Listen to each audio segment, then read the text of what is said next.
मोहतरम सामीन, अस्सलामु अलैकुम वरहमतुल्लाहि वबरकातुहू। इस बार हम आपके लिए पेश कर रहे हैं क़िससुल अंबिया। चुनाचे अब हम आपको इदरीस अलैहिस्सलाम के बारे में बताते हैं। एक हदीस में है कि आदम और शीस अलैहिस्सलाम के बाद इदरीस अलैहिस्सलाम पहले नबी हैं।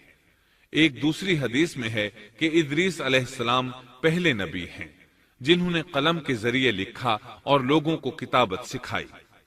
हाफिज इब्ने कसीर ने उनका हुलिया कुछ यूं बयान किया है: पूरा कदो कामत, खूबसूरत, खूब रू, घनी दाढ़ी, उम्दा औसाफ के मालिक, चौड़े कंधे, मजबूत हड्डियां, दुबले पतले, सुरमगी चमकदार आंखें, गुफ्तगू बावकार, खामोशी पसंद, संजीदा और मतीन, चलते हुए नजर नीची, इंतहाई फिक्र खौज के आदि, गुस्से के वक्त सख्त गजबनाक, बातें करने में शहादत की उंगली से बार बार इशारा करने के आदि। इदरीस अलैहिस्सलाम शीस अलैहिस्सलाम की शरीयत पर अमल पैरा रहे। चूंकि इदरीस अलैहिस्सलाम रसूल भी थे, इसलिए अल्लाह की तरफ से मुस्तकिल उन पर शरीयत नाजिल हुई, जिसकी तशरीह व तफसीर करके लोगों को अहकाम इलाही से आगाह फरमाते। इदरीस अलैहिस्सलाम ने जब देखा कि मुफसिदीन ईमान वालों पर जुल्म ज्यादती कर रहे हैं, उनका फसाद बढ़ता जा रहा है और समझाने के बावजूद ये लोग बाज नहीं आ रहे, तो उन्होंने अपने पैरोकारों को जिहाद का हुक्म दिया। इदरीस अलैहिस्सलाम पहले शख्स हैं जिन्होंने अल्लाह के रास्ते में जिहाद किया, गनीमतें हासिल की और दुश्मनों को कैदी बनाया। लेकिन गनीमतें और कैदी उनके लिए हलाल नहीं थे। रसूलुल्लाह सल्लल्लाहु अलैहि वसल्लम पहले रसूल हैं जिनके लिए गनीमतें हलाल की गईं। लेकिन ये बात यकीनी है कि जिहाद सबसे पहले इदरीस अलैहिस्सलाम ने किया। उन्होंने जिहाद के लिए सबसे पहले एक लश्कर तैयार किया, फिर उस लश्कर को दो हिस्सों में तकसीम किया। एक हिस्सा प्यादों पर मुश्तमिल था, दूसरा सवारों पर। चुनाचे भरपूर तैयारी के बाद इदरीस अलैहिस्सलाम ने काबिल की कौम पर चढ़ाई कर दी। हक व बातिल के दरमियान जबरदस्त मारके हुए। आखिरकार इदरीस अलैहिस्सलाम ने उन्हें घुटने टेकने पर मजबूर कर दिया। उनका बहुत सा माल व असबाब लूट लिया और लोगों को कैदी बना लिया। अल्लाह ताला ने इन तमाम बातों का जिक्र नहीं फरमाया, बल्कि अल्लाह ने उनकी सीरत के बारे में अपनी किताब कुरान मजीद में इशारतन जिक्र फरमाया है।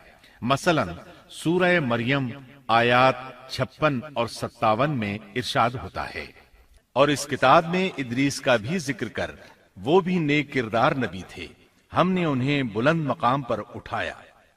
उनके बुलंद मर्तबे के बारे में बुखारी और मुस्लिम में हदीस मौजूद है कि नबी करीम सल्लल्लाहु अलैहि वसल्लम ने फरमाया, मैंने मेराज की रात चौथे आसमान पर इदरीस अलैहिस्सलाम से मुलाकात की। वो चौथे आसमान पर बुलंद मकाम पर फाइज थे। इब्ने जरीर ने एक रिवायत बयान की है।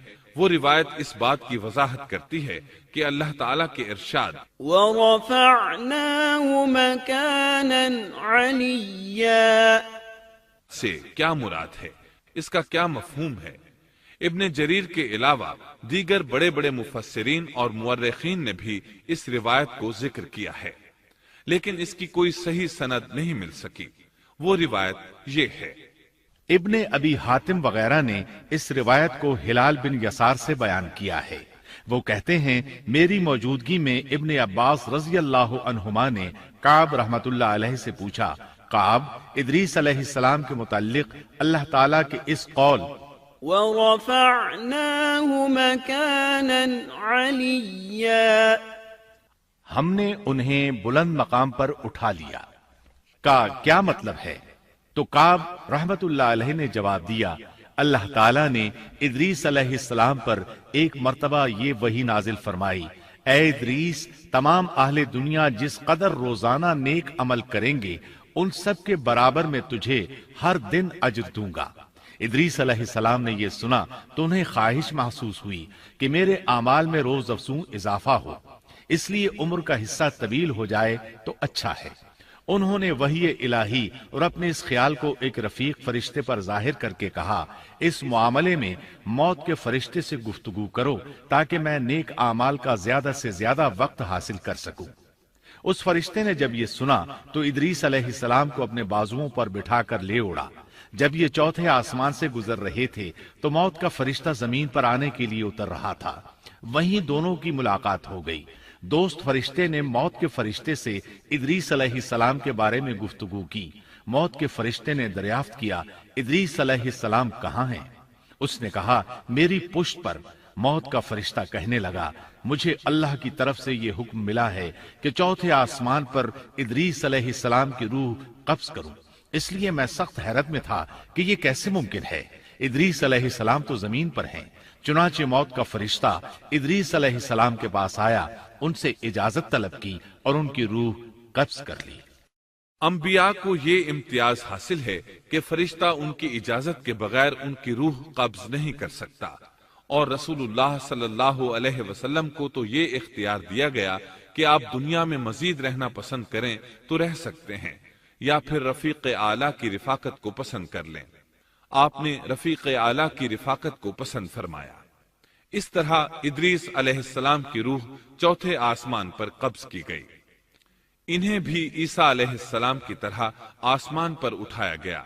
فرق یہ ہے کہ عیسیٰ علیہ السلام کی روح قبض نہیں کی گئی۔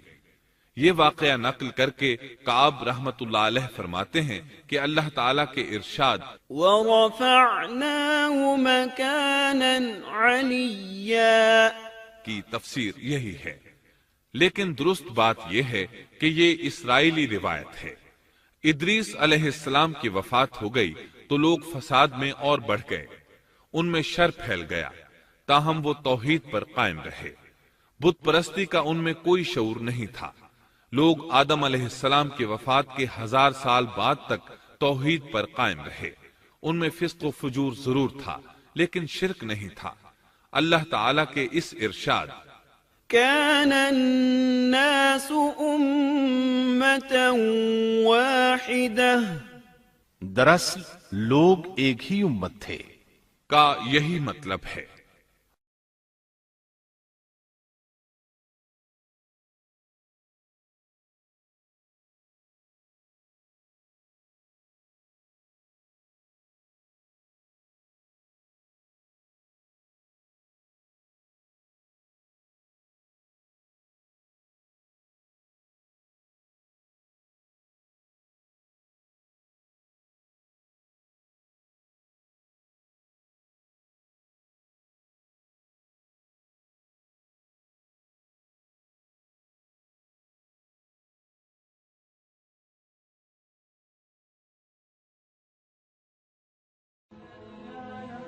Thanks for watching. Don't forget to like, comment, share and subscribe to